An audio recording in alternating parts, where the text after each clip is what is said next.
Madam, eto na ang cake ni Ma'am Zoe. Patingin nga. Congratulations, Dr. Zoe, new CEO of Apex Medical Hospital. Siyempre, congratulations din sa iyo, Madam. Ang galing-galing niyo po. Tara naman, kainin na natin ito. Ano ba? You let Zoe cut her cake. Sobra ka naman bida-bida eh. Huwag mong gagalawin yan. Speaking of Zoe, asan na ba yung anak ko? Aba, siyempre, Madam. Naglalagalag sa bago niyang asyenda. Dito sa Apex pala. Siyempre, ninanamnam pa niya yung pagiging bago niyang CEO, di ba? Aba, dapat lang niyang namnamin yan. Diyos ko, katakot-takot ng kahirapan ng dinaanan namin. Makamtan lang yan. Oh, huwag mong gagalawin yan. Hihintay natin si Zoe.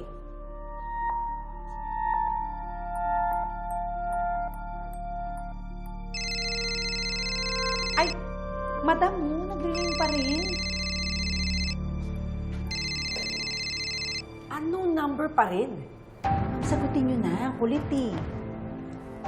Hello, you idiot. Kung sino ka man, tawag na tawag sa cellphone ko. Moira, ano to nabalitaan ko? Nilipat mo raw lahat ng shares kay Zoe? At siya na ang bagong CEO ng ospital. Totoo ba to? Choppy, hindi kita marinig. Moira! Hello! Bye! Ha? Madam, bakit mo pinatay? Sino may tumawag? Si Nushi.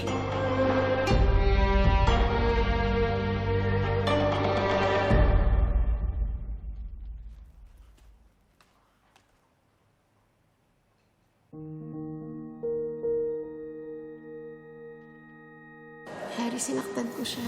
Para makuha ko yung gusto ko. Sinaktan ko yung taong mahal ko. Yung taong tinuring kong tatay simula nung bata ako. For what? For this?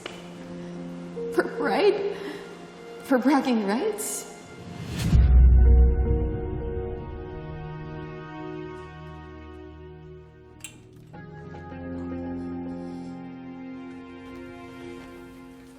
Kasi nagdala kami ng pagkain. Para sa'yo.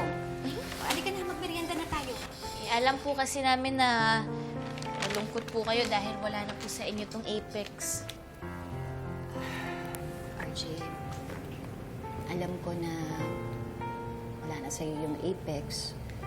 Pero, ospital lang naman to. Alam mo ba kung sinong hindi mawawala sa'yo? Kaming dalawa ng anak. Hindi kami mawawala sa'yo. Dahil palagi kami nandito para sa'yo. Tama yan, Tay. May Apex man po o wala. Andito lang kami ni Nanay. Di ba, Nay? Tama ka, Lynette. Hospital lang to. Ang mas mahalaga, buo ang pamilya ko. After all, you are my greatest treasure. Love you, Tatang. Uli ka na, kain na tayo. Ay, sige po. Sige. Ito ni Tatay. Wow! Yan. Mga paborito mo yun eh.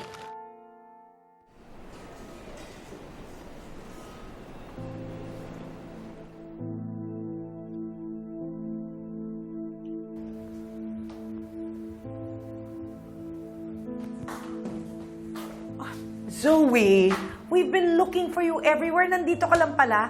Look, they even prepared a cake for you. Congratulations, Dr. Zoe, new CEO of Apex Medical Hospital. Nakita ko si Dad kanina.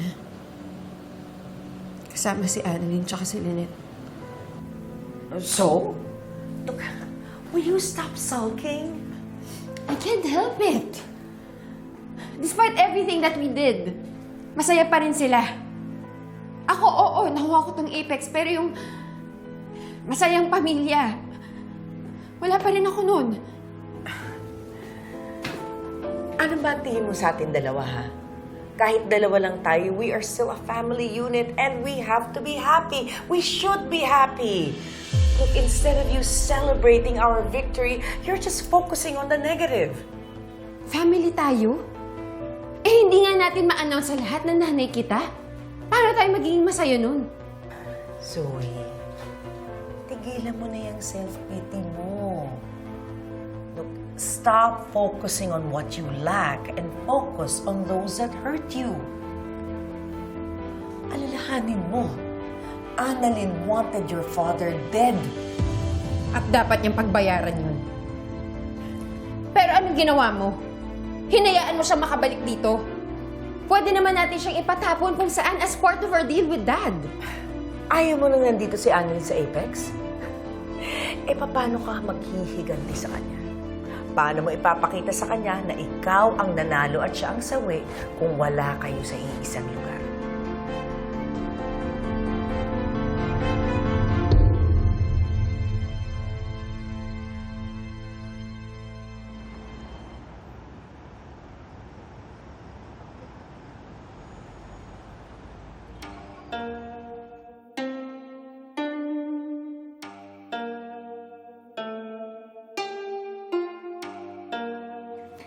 Okay, i-remind ko lang ulit sa inyo, bukas mayroon tayong meeting. Kailangan kumpleto silang Yes lahat. po, ma'am.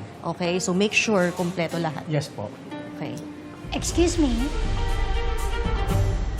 Saan po yung bagong office ng bago ninyong CEO?